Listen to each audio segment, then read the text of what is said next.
a todos por esta grande participación al webinar de la Universidad Europea Escuela Universitaria Real Madrid, que presentará la gestión de estadios de fútbol en el siglo XXI a cargo del doctor Pablo Burillo Naranjo, director del MBA en Dirección de Entidades Deportivas. Son las 6 en punto, yo comenzaría ahora mismo con la presentación. Pablo, te doy la palabra. Muy bien, pues muchas gracias a todos, pues bienvenidos, buenos días, buenas tardes a todos, gracias por asistir.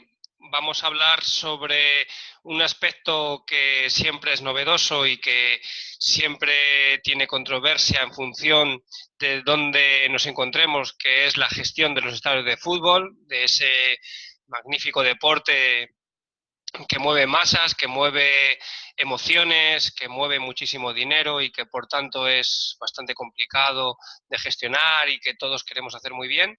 Y quiero daros el punto de la perspectiva que tenemos desde la Escuela Universitaria Real Madrid, desde la Universidad Europea, desde el propio Club Real Madrid, al cual en este caso represento, y poder ayudaros en vuestro quehacer diario.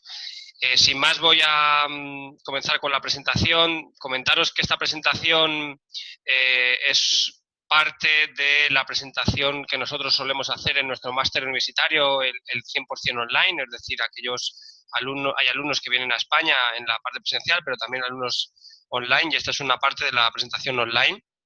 En el módulo 4 de gestión y explotación de recintos deportivos, la gestión de infraestructura, en la cual hablamos de el punto de partida, ¿no? De dónde vienen los estadios actuales y hacia dónde vamos. Y creo que puede servir para todos vosotros, pues en vuestro quehacer diario, siempre en aquellos que os dediquéis ahora mismo a la industria deportiva o aquellos que en un futuro queráis uniros a esta industria maravillosa de emociones, de sentimientos, de pasión, en la cual pues todo el mundo es bienvenido, y este máster o este MBA, este MBA es el punto de inicio para abrir esas puertas que todos queremos a la hora de poder tener un sueño, ¿no? Que es trabajar en la industria deportiva. Muy bien, pues hablando sobre este tema y en concreto sobre los estadios, pues que me gustaría hacer una matización, ¿no?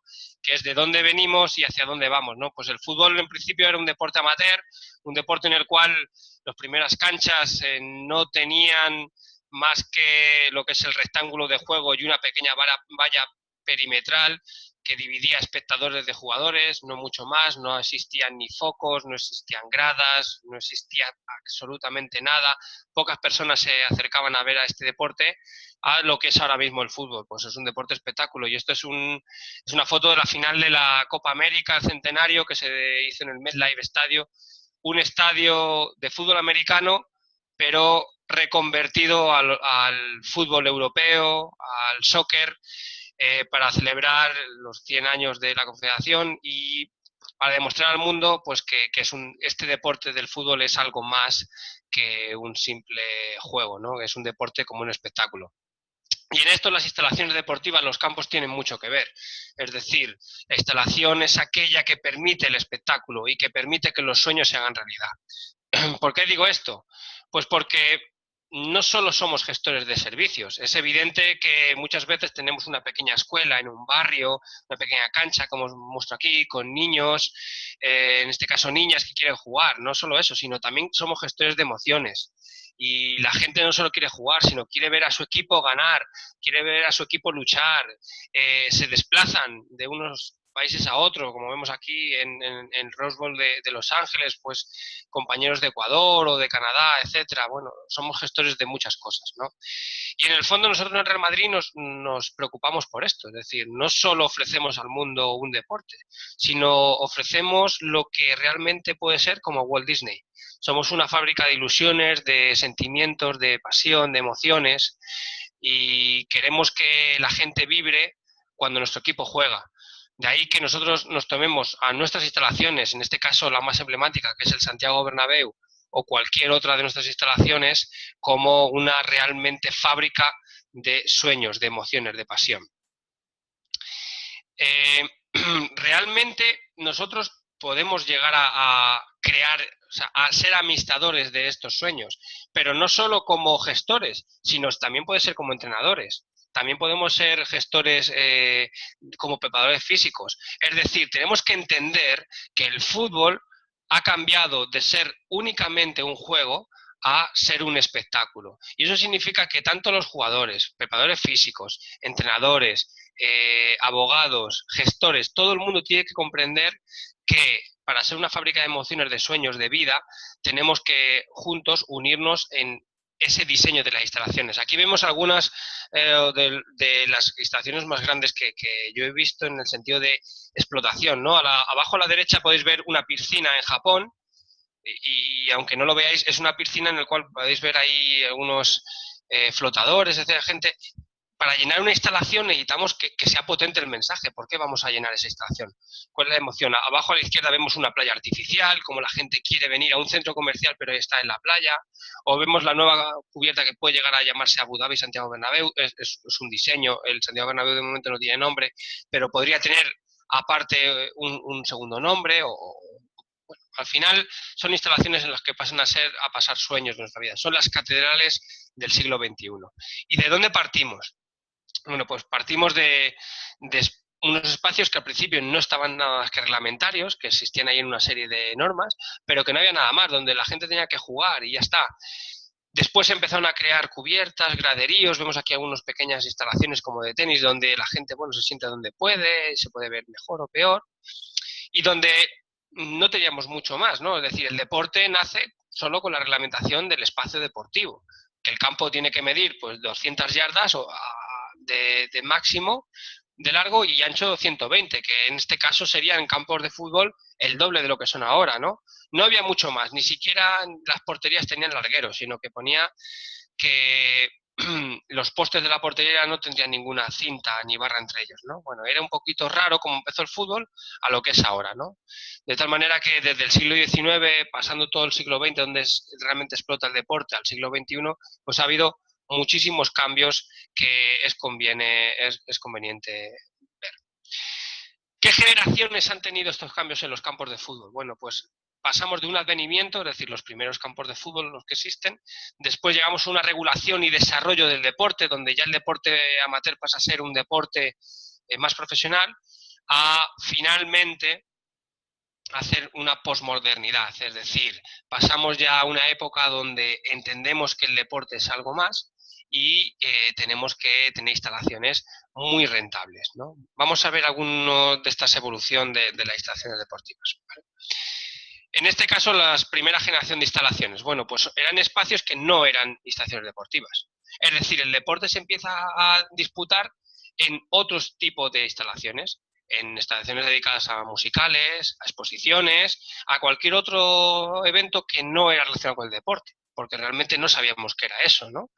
Y de este tipo de instalaciones que son a finales del siglo XIX y principios del siglo XX, pues nos encontramos, por ejemplo, que no existían piscinas, sino que realmente era en el río donde se hacían las competiciones. Por ejemplo, los Juegos Olímpicos de París, el río Sena, y esto es una imagen real, sirvió para ser la zona de natación, lo que hoy llamaríamos el vaso de natación de piscinas. Posteriormente tenemos la segunda generación de instalaciones, donde vemos que el deporte es mucho más, y sobre todo a partir de la Olimpiada de Juegos Olímpicos de Berlín en el 1936, donde el deporte se entiende como una muestra de querer ser más ante el resto, de querer demostrar que mi nación, mi país, mi equipo es superior al resto, y se crean instalaciones exclusivamente para el deporte. Vemos aquí, por ejemplo, el Estadio Olímpico de Berlín, ¿no? Lleno de gente y en JC Owen corriendo, gente, empezamos a ver primeras cubiertas, zonas para espectadores, zona para los jueces y los jugadores. Empezamos ya a tener diferencias. Tal es el boom de estas instalaciones deportivas, porque no hay otro tipo de ocio, y el deporte se convierte en la principal afición de la gente, que, por ejemplo, en la inauguración de Wembley, pues se tuvo que jugar el partido sin saque de banda, casi, porque mirar cómo estaba la gente apretada en una esquina, ¿no? Podemos ver cómo el deporte tiene un sentido de gran repercusión, de fanatismo, de querer acercarse, ¿no? Y empezamos a tener instalaciones primero muy sencillas y luego más complejas, como pueden llegar a ser los pabellones o bien las ciudades y complejos deportivos, aquellas que integran muchas más instalaciones deportivas. Pero surgen algunos problemas, ¿no? Porque esta segunda generación exclusivamente para el deporte nos encontramos con instalaciones que solo se utilizan para un único deporte o incluso solo para un único día. Y eso es algo complicado, ¿no? Si tenemos una instalación que solo es para un único día, es posible que después sea poco funcional, que no hayamos tenido en cuenta el mantenimiento, que tengamos muchas gradas vacías porque encontramos estadios de fútbol para 40.000 espectadores en ciudades no muy grandes de 80.000, no va a venir la mitad de la ciudad. Entonces tenemos excesivo número de asientos, no pensamos en la gestión económica, no pensamos en el día a día, en que eso necesita de gente que se utilice y que además tenemos que pagar un alquiler por ello, y tampoco pensamos en el medio ambiente, ¿no? Y esta segunda generación de instalaciones convirtieron en muchos elefantes blancos, grandes instalaciones muy bonitas, pero con muy poco uso o con muy poca amortización económica. Y llegó la tercera generación de instalaciones, en este caso a raíz de Múnich 72, donde se hace un proyecto integrado en la ciudad, en la cual una parte de ella se va a utilizar durante los Juegos Olímpicos, pero después otra parte se utilizará durante toda la vida de la ciudad, ¿no? Y para nosotros creo que es muy importante tener en cuenta que la instalación deportiva, el campo de fútbol, tiene que ser versátil. Tiene que estar integrado en lo que es el ritmo de la ciudad, en qué se vive cada día y no solo en el partido que se juega cada 15 días. Tiene que ser sostenible, nos tiene que dar económicamente dinero. Tiene que ser útil para muchos deportes, incluso para muchos otros usos no deportivos. Pasamos a lo contrario. Inicialmente eran instalaciones que no eran deportivas donde se hace deporte y ahora pasamos a instalaciones deportivas donde se hace cualquier otra cosa. Eventos, festivales de música, alquiler para compañías, restaurantes, ocio, tiempo libre, cualquier cosa. Esta integración en el entorno sostenible y donde más se ha podido ver, que donde hay un parque también temático, donde hay un parque medioambiental, el río, etcétera, pues es en el Olympia Park de Múnich, y a partir de ahí pues son muchos los entornos sostenibles que se han ido creando, ¿no? En esta tercera generación ya se tiene la idea de que se tiene que hacer negocio para los usuarios. Los usuarios tienen que ir a la instalación deportiva, al campo de fútbol, a consumir, a comprar servicios y productos y de esa manera poder rentabilizar ese B2C e incluso también el B2B. Los estadios también sirven para generar nuevos negocios, ¿vale? Aquí vemos el nido de pájaros de Beijing, de Pekín 2008.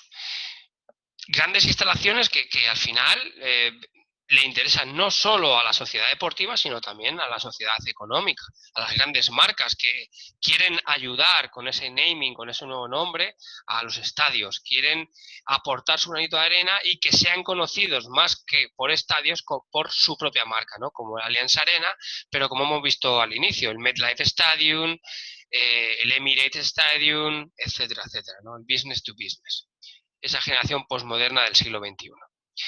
En definitiva, ¿qué significa esto? Que las instalaciones, el fútbol europeo, se americaniza. Es decir, es una americanización de las instalaciones deportivas.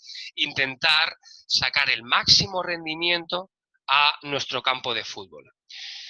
¿Qué nos referimos con eso? Pues que hay que intentar buscar recursos económicos, nuevos servicios, nuevas sensaciones, nuevas emociones, nuevos productos en cualquier parte. Por ejemplo, vemos que el Madison Square Garden ha creado un bridge, un puente, en el cual se ve el campo por encima.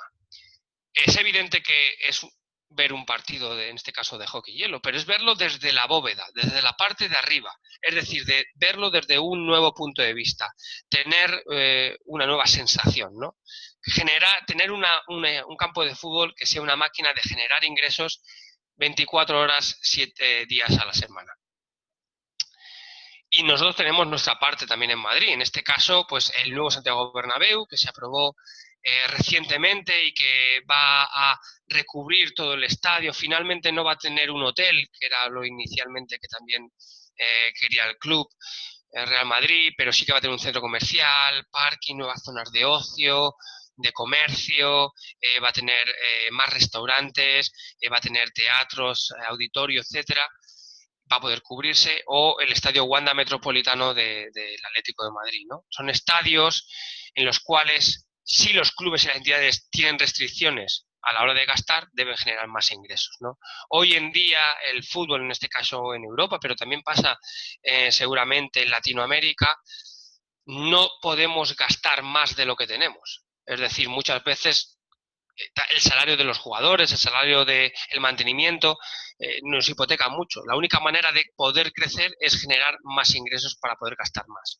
De tal manera que hay que diseñar instalaciones con un aspecto cultural propio, propias de la ciudad, pero con conceptos extranjeros, que puede ser en este caso los americanos, ¿no? En el cual en cada segundo que pasa es una oportunidad perdida si no hemos aprovechado en monetizar, en intentar que el espectador consuma en nuestra instalación, ¿vale? Y en este caso, pues aquí hay algunos ejemplos, ¿no?, que quiero poner de diferentes instalaciones, no solo de campos de fútbol. A la izquierda sí que es un campo de fútbol donde vemos un concierto de música electrónica, pero a la derecha vemos un centro comercial con sus pistas de esquí cubiertas. A la derecha abajo vemos un gran centro comercial con hotel incluido, auditorios, que es el estadio de Shanghai, en China. O a la izquierda abajo vemos como el pabellón más icónico de Barcelona, donde se realizaron los Juegos Olímpicos y donde se disputó la parte de baloncesto, pues también sirve de piscina y se transforma todo para hacer unos mundiales de piscina de natación. En definitiva, es tener una instalación donde los ingresos sean extras, es decir, donde creamos muchas más usos. Y este uso pues, puede ser de diferentes tipos, por ejemplo, con instalaciones deportivas multifuncionales, no solo únicamente de fútbol. Tenemos una instalación icónica que es el Sapporo Dome en Japón, un campo de fútbol donde la mayor parte del día el campo está fuera, pero donde se puede jugar y se puede tener un césped de gran calidad, pero una vez que se va a jugar se introduce dentro, porque en Japón hay dos grandes deportes. El principal puede llegar a ser el fútbol, pero uno de los grandes deportes también en Japón es la pelota, es el béisbol. De tal manera que el Sapporo Dome se puede utilizar tanto para béisbol, que tiene sus propias medidas, como para fútbol, ¿no? Y esa maximización del uso es lo que nos interesa, poder utilizarlo para muchas cuestiones, con diferentes servicios, desde los restaurantes que tenemos en el Santiago Bernabéu, que son estos ejemplos nuestros, una graduación, por ejemplo, en la Escuela Universitaria de Real Madrid, entre todos los eventos que hacemos con el club, porque es la escuela universidad del club, pues hacemos la graduación allí mismo, en el propio estadio Santiago Bernabéu. Es un servicio más que da el estadio. O hay una guardería durante el partido, o bien hay una zona de relax y de ocio, de tiempo libre. Bueno. Y también me gustaría hablar de algunas diferencias, porque estamos en la tercera generación, pero o intuimos desde el club, intuimos desde la parte también universitaria, que vamos a ir hacia una cuarta generación, ¿no? Y quiero aquí que veáis algunas diferencias, y aunque no me vais a poder contestar ahora, pero luego al final sí, me gustaría comentaros qué os parecen estos dos estadios, ¿no? Pueden parecer que son muy parecidos, son dos estadios de baloncesto, pero están en ciudades diferentes, ¿vale? Están en ciudades totalmente diferentes. Uno de ellos está en Londres y otro de ellos está en Río de Janeiro, ¿vale? Sobre el Básquetbol Arena, pues uno fueron los Juegos Olímpicos de Londres y otro en Río. Como os he comentado, aquí pero tienen una similitud, ¿vale? La similitud es que es la misma instalación. Es decir, el Básquetbol Arena se utilizó para Londres 2012, se desmontó porque era una instalación totalmente portátil y se volvió a instalar en Río de Janeiro. ¿Qué significa esto? Significa que ya para crear esas emociones no debemos de hipotecarnos para toda la vida, no debemos tener una instalación que luego después, una vez pasado el gran uso, en este caso en los Juegos Olímpicos, no podamos seguir gestionando. Ya llegamos a una cuarta generación, que es la generación de la sostenibilidad y el reciclaje, el volver a utilizar todo, ¿no? Las 4 Rs de recicla, reusa, reutiliza, renueva. todo aquello que podemos llegar a hacer. Entonces, esta instalación deportiva es una instalación, macroinstalación, en la cual se pone y se quita.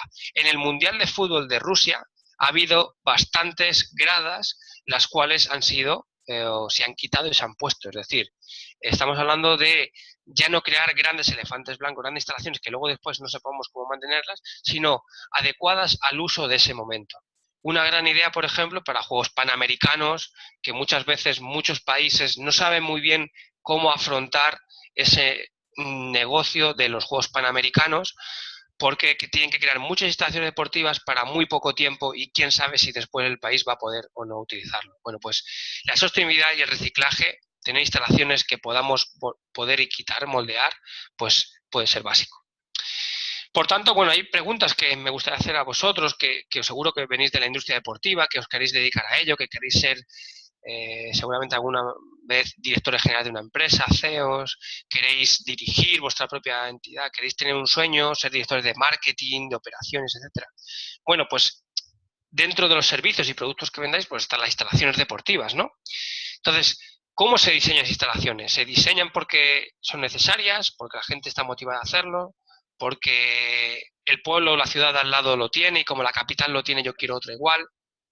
¿Ponemos el precio del uso en función de lo que nos parece caro o barato o del coste real? ¿No? Ese círculo virtuoso de hacer las cosas bien y de crear éxito se nos puede convertir en un círculo vicioso, de hacer instalaciones que después no tengan uso, que no tengan el precio necesario, que no eran tampoco demandadas por la sociedad y que la única motivación que teníamos pues no era la adecuada. De tal manera que los estadios, y voy a intentar ir ahora en esta parte un poquito pues más rápido, tenemos que diseñarlos y pensarlos qué uso y qué generación de ingresos y también qué gastos van a tener en función de cada una de las partes, de la parte deportiva, la parte más complementaria y aquellos aspectos que no tienen que ver con el deporte, servicios auxiliares, pero que nos van a ayudar a generar un diseño más sostenible. ¿Vale? ¿Qué significa hacer un diseño sostenible? Pues significa pensar en el futuro, ¿vale? Cubrir nuestras necesidades sin sacrificar las futuras. ¿Cómo hacer esto? Pues con equipos multidisciplinares, no solo con gente del deporte, también con gente de la empresa, con gente del sector privado, con los entrenadores, con los preparadores físicos, con los jugadores, los propios clientes de la instalación, es decir, los ciudadanos. Es muy importante guiarnos por las normas, claro que sí, pero también es importante tener un claro plan de uso. ¿Qué vamos a hacer hoy y qué vamos a hacer mañana? Y luego, importante también, por supuesto, el plan de mantenimiento. ¿Cómo va a ser esa instalación, ¿no? El pilar básico es el espacio deportivo, porque en el fondo no dejan de ser campos de fútbol, campos que queremos que se juegue fútbol, pero ¿cuántos campos de fútbol necesita nuestra ciudad? ¿De qué tipo? ¿De qué tipo de pavimento? ¿De qué tipo de graderío? Es decir, tiene que estar cubierto, tiene que ser con pista de atletismo, ¿no? Bueno, hay cuestiones que tenemos que debatir, ¿no? La fundamental, como os he dicho, es el pavimento. Podemos tener campos grandes de fútbol, donde el pavimento, pues, es la inversión más importante, el valor añadido, pero hay que tener en cuenta que todo pavimento tiene una vida útil limitada. En el fútbol empezamos con los campos de tierra. Casi ya no hay campos de tierra en el deporte profesional, sí en el deporte amateur, y su, digamos, futuro es la infrautilización, a la desaparición.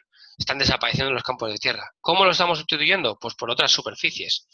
La superficie natural sería la ideal, ¿no? Esto es una final de un partido en el cual vemos un estadio pues muy bonito y muy bien, pero esto no pueden jugar 1000 personas a la semana, solo pueden jugar 22 y 3-4 horas a la semana. De tal manera que muchas veces tenemos instalaciones que aunque sean de alto nivel, pues no están a la orden y que nos cuesta mucho, ¿no? De tal manera que empezamos a tener nuevas superficies, el césped artificial es una de ellos. Si queremos hacer conciertos, como os decía yo inicialmente, o tenemos mucho dinero o tenemos que replantar. Tenemos que replantar o pensar que ahí no vamos a poder seguir jugando. Vemos campos donde después de un concierto pues no se puede seguir jugando. De tal manera que en el siglo XXI los administradores, los gestores, incluso los políticos, también los ciudadanos, pues ya no queremos instalaciones que no se utilicen por la propia ciudadanía y queremos campos de fútbol que estén a disposición de todos, ¿no? Y el césped artificial ha venido para ayudar a esto. Entonces, creemos nosotros que el fútbol va a estar muy ligado al deporte, al césped artificial, al pavimento de césped artificial. Lo estamos viendo incluso que llegará muy pronto a la élite. A la élite del fútbol europeo, pues ya está, ya hay campos de fútbol en la UEFA Champions League que son de césped artificial. Evidentemente, si tienes mucho dinero, pues podrás mantener uno de natural. Pero el césped artificial ahora mismo se entra en muchísimos deportes. Ya no solo en deportes como el fútbol, sino ya en cualquier otro tipo de deportes. Una parte importante de esta implantación de césped artificial es que llega a todo el mundo y a todos los deportes, ¿no? India, por ejemplo, o China, pues ha creado grandísimas instalaciones deportivas, todas ellas de césped artificial, ¿no? Y hay que tener en cuenta que realmente el fútbol es el deporte que más se sigue, ¿no? El deporte que más fuerza tiene. Y por eso creemos que el césped artificial pues, va a estar allí en aquellos sitios donde se demande. Claro que podrá ser no solo como estadios de fútbol. Vemos aquí en Norteamérica, en Estados Unidos o en Canadá, no sé exactamente dónde es, pues es un campo de fútbol donde también está pintado pues fútbol americano, también está pintado una pista de atletismo, ¿no? Pero es césped artificial. Bueno, habrá también de tenis, de pádel, campos escolares, pequeños, grandes, tenis, hockey, fútbol americano, por supuesto, parques infantiles, bueno. El deporte, el césped artificial llega a todos los sitios y yo creo que hay que tenerlo muy en cuenta a la hora de gestionar un estadio de fútbol del siglo XXI. La segunda es especializarnos o ser polivalentes. Bueno, ya no solo en un espacio deportivo, sino en cualquier sitio. Quiero decir con esto, España tiene un modelo de deporte muy parecido al que existe en otros países de Sudamérica. Por ejemplo, que yo conozco bien Ecuador, conozco bien Perú, Colombia, con centros de alto rendimiento. Hay que tener en cuenta si nosotros queremos crear centros de alto rendimiento de un único deporte, por ejemplo fútbol, o centros de alto rendimiento de muchos deportes, ¿vale? Cuanto más especiales seamos, menor uso va a tener, ¿vale? Cuanto más polivalente seamos, es evidente que no vamos a competir igual, pero sí que vamos a poder crear nuevos deportes, ¿no? Y entonces los centros de alto rendimiento tenemos que concebirlos también como especiales o polivalentes, y entra en esta parte el fútbol. Luego también la parte de largo, ancho o alto, bueno, aquí os pongo diferentes, en los campos de fútbol casi todos son iguales, ¿no? Pero también podemos jugar con eso, con campos de fútbol más pequeños o más grandes, o instalaciones más pequeñas o más grandes, ¿no? Como podemos ver aquí. Las ubicaciones, cómo vamos a generar aquellos espacios, ¿no? En el cual aquí vemos diferentes campos, esto es el norte de Europa, en Finlandia, donde pues tienen campos de césped artificial, todos ellos. Aquí abajo a la izquierda se puede ver en esa imagen campo de hierba natural que está seco porque hace mucho frío, es invierno, pero vemos cómo todo está junto, ¿no? Todo, al final, la parte de el deporte base, la escuela, y también la parte del deporte profesional, pues está en todos sitios. ¿Dónde vamos a poner los vestuarios? ¿Dónde va a estar la cubierta? ¿Dónde está la zona soleada, la zona sombría? Depende. De los países caribeños, que conozco bien, República Dominicana, por ejemplo, pues tienen un tipo de clima muy diferente y entonces todo tiene que, digamos, ser muy diferente a lo que puede ser un país de Sudamérica, por ejemplo, Argentina, donde sí que hay un gran contraste de temperaturas en diferentes épocas del año, ¿no? En un verano, en enero, febrero, a un invierno en junio, julio diferentes, ¿no? Y la zona climática importa. Equipamientos deportivos, ¿no? También, bueno, en este caso os pongo aquí de otros ejemplos, pero también cómo vamos a mover, si va a poder entrar un camión en un campo de fútbol, si no va a poder, si vamos a poner gimnasios alrededor, etcétera. Bueno, el nivel competitivo, en este es un campo de fútbol americano y fútbol que vi en Estados Unidos, en San Diego, y fundamentalmente, pues, el nivel que es diferente, ¿no? Están juntos, es un instituto, es un high school, pero lo que quiero que aquí observéis vosotros es que como, aunque están juntos, uno es para competición, por eso prima más la parte de gradas, y el otro que está junto al lado es más de entrenamiento, ¿no? Entonces, ¿cómo va a ser nuestro campo de fútbol? ¿Cómo vosotros lo vais a diseñar a la hora de tomar esa decisión política o de gestor, de administrador? ¿Vale?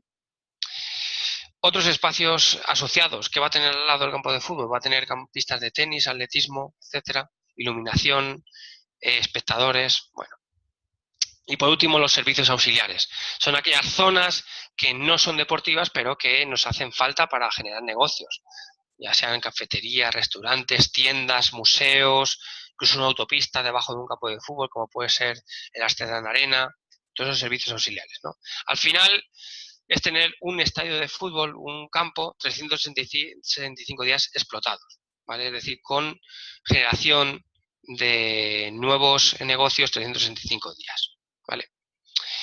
Como resumen de estos 30 minutos, y después ahora voy a contestar a todas vuestras preguntas gustosamente, por decir que el deporte realmente nosotros vemos como un sueño y que cada uno tiene que diseñar su sueño, tiene que crear su equipación, su equipamiento, su espacio, la forma en la cual uno quiere llegar a sus clientes. Y para eso uno tiene que diseñar, como pasa en la tienda sueca IKEA, que uno puede diseñar su proyecto, consultarlo, elegir diferentes estilos y quedártelo con él, ¿no? De tal manera que al final, como resumen de todo ello, es que si queremos un campo de fútbol que tenga una explotación asegurada, tenemos que hacer un buen diseño y una buena planificación de los usos, ¿vale? Hay que diseñar bien desde el inicio para no equivocarnos y después hacer una buena planificación de todo ello. Con esta buena planificación y diseño de usos deportivos y no deportivos, creemos nosotros que podréis tener una explotación mucho más asegurada. Bueno, pues con esto ha sido la parte que quería hablaros vosotros de gestión de estadios de fútbol siglo XXI. Voy a contestar ahora a todas vuestras preguntas. Comentaros que esta pequeña clase viene del módulo 4 de gestión y explotación de recintos deportivos. Es un pequeño webinar, muy pequeño, de lo que hacemos en el máster universitario de dirección de áreas deportivas, el 100% online, que hace el Real Madrid. Está destinado a cualquier apasionado del deporte que en un futuro quiera liderar, quiera ser el líder referente en el deporte, a pequeña, mediana y gran escala. Tenemos posiciones de antiguos alumnos que están en diferentes entidades. Y bueno, pues voy a pasar a contestar a vuestras preguntas y luego también al chat, si os parece, o al chat primero y después a las preguntas, como vosotros veáis. Creo que primero a las preguntas, ¿no? ¿Cuál es la función del seminario? Bueno, la función del seminario que preguntaba Mateo, no sé si es la primera o es la última, pero es daros una visión de cómo vemos desde la Escuela Universitaria Real Madrid la gestión de campos de fútbol. No sé si estáis muy poco o nada interesados en lo que es el deporte y los campos de fútbol. Nosotros desde el Real Madrid no solo nos dedicamos a ofrecer un espectáculo deportivo a través del equipo de fútbol y también de baloncesto, sino que también intentamos ofrecer una visión de formación a todo el mundo. Tenemos el programa en español y en inglés y la función del seminario es pues, dar a conocer algunas cosas que damos en clase. ¿Se presentan aspectos jurídicos en esta presentación? No, aspectos jurídicos no hemos presentado porque para nosotros los aspectos jurídicos es una parte muy interesante y es que cada país es diferente.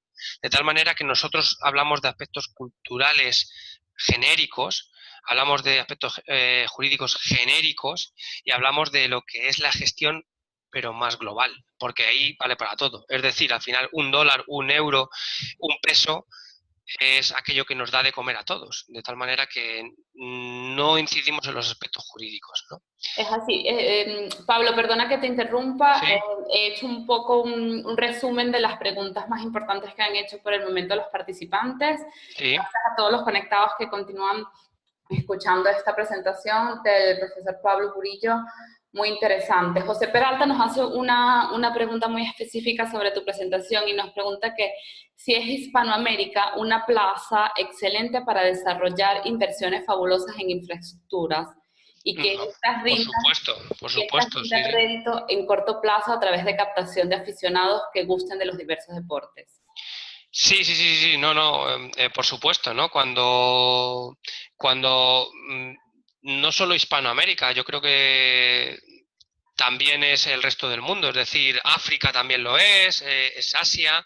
El deporte donde realmente se ha explotado bastante es en Norteamérica, en este caso fundamentalmente en Estados Unidos. Ni siquiera en Europa el deporte tiene esa explotación que realmente existe en Estados Unidos. Y todos debemos aprender, cuando decía americanización, hablaba de estadounización o USA-inización, es decir, me estaba refiriendo a que Estados Unidos es la punta del iceberg, donde ellos, más que deporte, es negocio, y el negocio es deportivo. Nosotros hemos creado primero en Europa un deporte, también en Latinoamérica un deporte, y después le estamos dando valor, pero no hemos partido del valor. De tal manera que es evidente, nosotros lo encontramos en nuestros alumnos, pues consiguen trabajo muy fácilmente una vez que terminan el programa, porque es muy necesario esa gestión profesional, porque hay pocos profesionales todavía en Latinoamérica que se dediquen a la industria del deporte. Hay profesionales muchos muy buenos en la banca, hay profesionales buenos en otras partes de la administración, pero no tanto en la industria deportiva. Normalmente, y pasó hace 30 años en Europa, los gestores, administradores del deporte eran antiguos jugadores. Y eso ha pasado ahora en Latinoamérica. Y es por eso que me decía así. Ok, Carlos nos pregunta, nos plantea una posibilidad o preocupación. Dice que si el fútbol pierde su posición predominante, ¿qué se haría con semejantes infraestructuras monumentales que existen? ¿Qué piensas Yo no lo creo ni lo veo a corto plazo. Y es más, el fútbol está creciendo en dos sitios donde actualmente no existía, que es China y Estados Unidos, ¿vale? Estados Unidos ha vuelto a pedir un nuevo, y tendrá un nuevo Mundial de Fútbol en el 2026, junto con México y Canadá, porque están creciendo. Es el deporte número 1 escolar entre las mujeres y la MLS de Estados Unidos está creciendo. En China, fútbol es una asignatura obligatoria.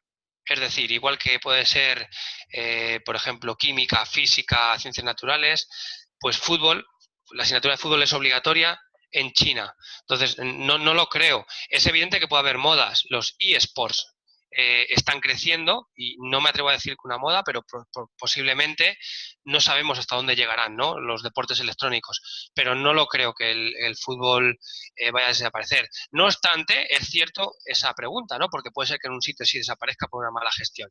De ahí que haya que recurrir a esa cuarta generación que hablaba sobre instalaciones reciclables, sostenibles. Tenemos que pensar que una instalación que vale hoy puede ser que dentro de 10 años no nos valga, de tal manera que no podemos hipotecarnos como si esa instalación vaya a estar toda la vida. De ahí que hay que ir creciendo conforme tengamos nuevos retos. Pasan los estadios de fútbol en España en Primera División. Es decir, tenemos estadios que van creciendo conforme el club va ascendiendo de categoría y se van reduciendo conforme el club va descendiendo de categoría. Vale. Edgar nos plantea otra preocupación en cuanto a la infraestructura. Dice que el pasto sintético para él le suena a alto impacto en el físico, lesiones directamente en las rodillas. ¿Si existe alguna tecnología para abatir esto? El césped artificial también ha tenido varias generaciones, ¿vale? Y el de primera y segunda generación eran los que impactaban en el físico, no el de tercera generación, no aquel pasto sintético que tiene caucho y que él puede seguramente acordarse de él. Ahora bien, los campos de césped artificial tienen una trampa, y es que como siempre lo ves verde, crees que no tienes que mantenerlo. Es decir, no es como una planta. La hierba natural es un aspecto natural, con lo cual si no lo riegas, no lo mantienes, se muere. El pasto sintético, si no lo mantienes, tú crees que está bien, pero no es cierto. Es decir, las canchas de pasto sintético tienen que tener un mantenimiento muy profesional, mucho más barato, mucho más sencillo, pero también hay que invertir en mantenimiento, porque si no inviertes en mantenimiento aumentarás las lesiones como cualquier sitio, pero es como si en una carretera nueva dejamos de tener un mantenimiento, habrá muchos más accidentes, con lo cual, por eso se permite el pasto sintético en divisiones profesionales, por ejemplo en UEFA Champions League, hay pasto sintético en la cancha del CSKA de Moscú, hay pasto sintético en el Red Bull de Salzburgo, hay diferentes campos de pasto sintético. ¿Por qué? Porque están mantenidos. Es decir, el problema es aquel pasto sintético que se puso y se dejó como si fuera una cancha de hormigón. Y claro, es evidente. Y estoy con Edgar. Ok. Iván nos plantea respecto a los estadios multifuncionales. ¿Quiere decir que el mayor uso de dicho campo habrá mayor desgaste de la inversión? Perdón, repítelo, por favor, que no lo he entendido bien. En cuanto a los estadios multifuncionales, Sí. él pregunta que No, si al no, mayor no, no, no, uso del no, no. campo habrá mayor desgaste de la No, inversión. lo primero que hay que tener en cuenta que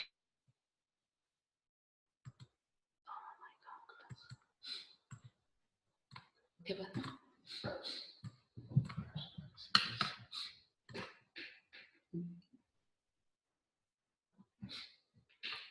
va a ser mayor porque vas a tener más usos. Es evidente, y esto es como una bombilla. Si tenemos una bombilla y la encendemos todos los días, la bombilla se va a apagar antes. Pero si la encendemos porque realmente la necesitamos, será mucho más provechoso que solo tenerla ahí sin hacer nada, ¿no? Entonces, al final, cuando nosotros nos compramos un coche, tenerlo en el garaje no nos sirve de nada. Puede incluso estropearse. Lo ideal es utilizar el coche. Lo mismo pasa con los estadios, los campos de fútbol. Cuanto más los utilice, mayor será el retorno de la inversión y antes incluso podré comprarme uno nuevo en mejores condiciones. Entonces, es muy importante esa multifunción. Vale, ahora continúo con las preguntas. Solo quiero aclarar a los participantes que están preguntando sobre las becas de admisión para el máster de la Universidad Europea Escuela del Real Madrid. Pueden escribir a victor.gomez@universidadeuropea.es y les dará toda la información respecto a las becas que tiene disponible la universidad sobre el programa de estudio en específico. Dicho esto, continúo con otra pregunta que nos hace Daniela. Pregunta si es preferible crear un área deportiva destinada a un solo deporte o una multifuncional, o depende del tipo de los clientes potenciales. Depende al final de los clientes potenciales, muy bien. Es que realmente es eso, porque al final tu diseño tiene que ir en función de quiénes van a ser tus clientes. Pongo un ejemplo, ¿no? Muy, muy sencillo. No es lo mismo el equipo de una capital en el cual va a representar muchas veces al país en competiciones internacionales que el equipo de... Puede ser el suacolegamiento. De tal manera que yo siempre plantearé, si tenemos en vista un deporte profesional, altamente especializado, será algo único, y si tenemos un deporte más amateur para toda la comunidad, para que todos creamos, pues será mucho más multifuncional. De tal manera que al final es cierto que por una parte el deporte profesional genera mucho dinero, pero son muy pocas personas las que realmente juegan, pero muchas las que lo ven y que también disfrutan de ello, porque aunque son deportistas pasivos, no hacen deporte, pero sí disfrutan de ello. Y en el otro son deportistas activos, tendremos muchas personas involucradas. Para eso necesitamos lo multifuncional. Ok, Salón Cantón nos pregunta si en gestión de espacios deportivos existe algún módulo especializado en la planificación presupuestaria sobre los ingresos propios, Claro, claro. sea fijos o actividades eventuales.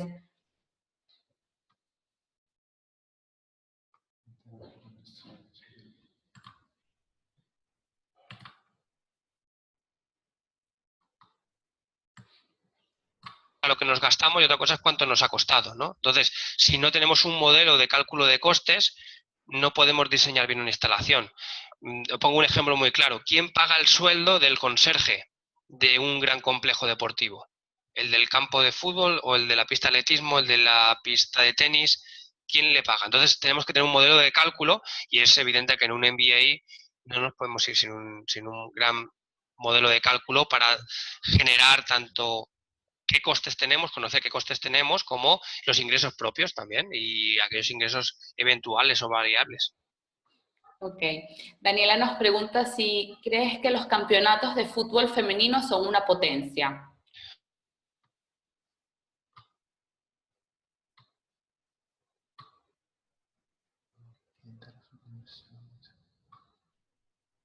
General, es decir, se le debe una mayor profesionalización, mayor competición, la parte de marketing se haga mucho mejor.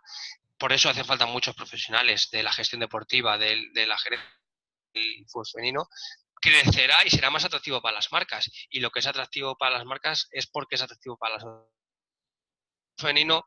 Es sin duda el fútbol femenil es una potencia, si bien es cierto que tiene que profesionalizarse, y para eso tienes desde las propias jugadoras, entrenadores, directivos, tender a una gestión mucho más parecida a lo que hacen sus hermanos del fútbol masculino. Vale, creo que también al mismo tiempo le respondiste a Juan Diego, que decía que está terminando su carrera de ingeniería, que si su perfil podría encajar en esta profesión y... Por supuesto. Mismamente el presidente del Real Madrid es un ingeniero.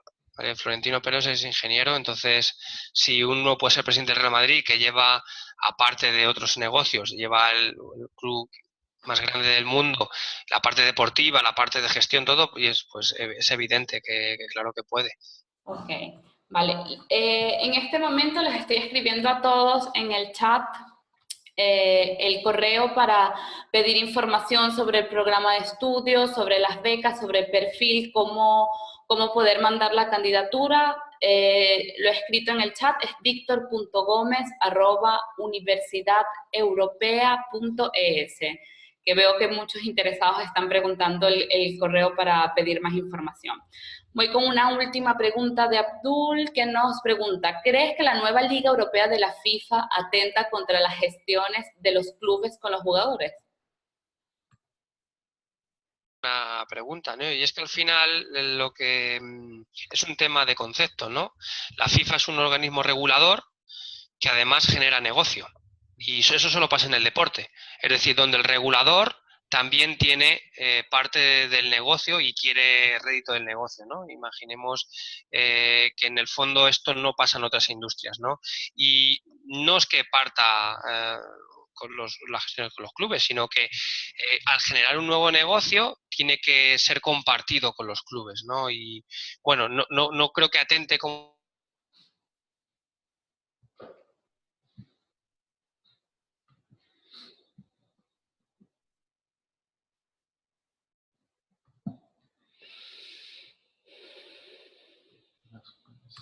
entran en conflicto, ¿no? El organizador creas un servicio nuevo, pero tienes que darme a mí como cliente pues una contraprestación, ¿no? Y bueno, ahí hay que discutir muchas cuestiones, ¿no? Pero en el fondo hay que tener en cuenta que los jugadores pues tienen que jugar, ¿no? Y los clubes son más si esos jugadores en las selecciones nacionales compiten bien, ¿no? Los jugadores de Francia se han revalorizado, igual que de Croacia, gracias a la FIFA, gracias al Gran Campeonato del Mundo, ¿no? Claro, es así. Veo que hay muchas inquietudes, muchas preguntas por parte de nuestros participantes. Creo que toda esta información también la pueden ampliar participando, incluso en el máster, inscribiéndose en el máster, todas las explicaciones específicas sobre la gestión y explotación de recintos deportivos, dirección general, la parte económica, marketing y comunicación, que nos preguntaba si existía una parte de marketing y comunicación. Creo que todo está incluido dentro de el máster que está promoviendo en este momento la Universidad Europea, Escuela del Real Madrid. Pablo, me queda decirte si tienes algunas últimas palabras para nuestros participantes. Bueno, han sido muy interesantes las preguntas y esa inquietud yo creo que es muy buena, ¿no? Nosotros lo que hacemos en el programa 100% online es básicamente esto. Nosotros damos clase como si fuera presencial, con grupos incluso más pequeños, no con 50 personas, sino más pequeños, para que el debate sea más amplio y todo el mundo pueda hacer su pregunta y también pueda hacer su reflexión. Y la idea es tener un programa que cada uno esté en su casa, pero como si fuera un programa presencial. De tal manera que hacemos clases en directo como esta, muchas de ellas se quedan grabadas, el que no puede asistir lo puede volver a ver las veces que quiera, con grupos pequeños para que todo el mundo pueda preguntar. Y nuestro máximo interés es que los líderes del futuro del deporte pues tengan, digamos, la mayor cualificación profesional posible, sean de nuestra escuela o de cualquier sitio, porque si al deporte le va bien, creemos que a la sociedad en general le va a ir bien. Y ese es el objetivo de nuestro programa como MBA, crear líderes para un futuro y un deporte mucho más sostenible y más social.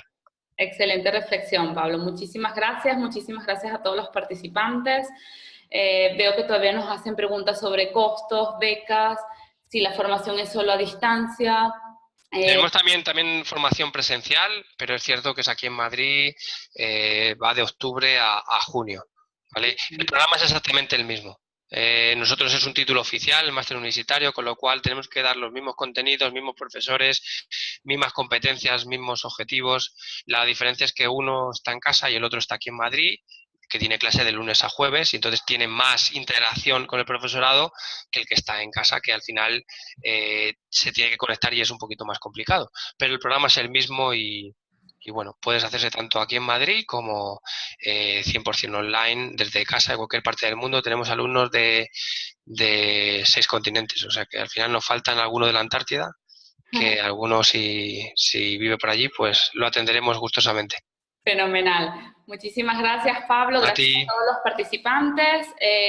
Igualmente les recuerdo que la semana que viene, a inicios de la próxima semana, les enviaremos un correo con toda la información sobre el programa del máster, con todo lo que es el programa de profesorado, aspectos diferenciales, las fechas y costos. Y si tenés alguna duda que queráis resolver inmediato, puedes contactar a Víctor Gómez al correo que hemos escrito en la chat. Muchísimas gracias, Pablo, de nuevo. Mira, viene una última pregunta. ¿Se ¿Sí? incluye el retorno de parte de la utilidad con fines sociales de la comunidad adyacente? Sí, sí, claro, claro. Okay. Tenemos un módulo que no sé si se ve muy bien ahí, pero realmente es la especialidad en emprendizaje y desarrollo social. Para nosotros eso es fundamental. O sea, el emprendimiento social en un MBA creemos que es fundamental. No, el deporte está para cambiar el mundo a mejor, con esos valores, con lo cual casi todos los proyectos finales de máster, de trabajo finales de máster, son de desarrollo de sostenible del deporte, de un desarrollo social de las comunidades, porque es básico, ¿no? Transformar el mundo a través del deporte, ¿no? Y poner nuestro granito de arena. Realmente decir que el Real Madrid es un club donde no tiene ánimo de lucro, todo se reinvierte y de tal manera que intentamos crear este desarrollo social.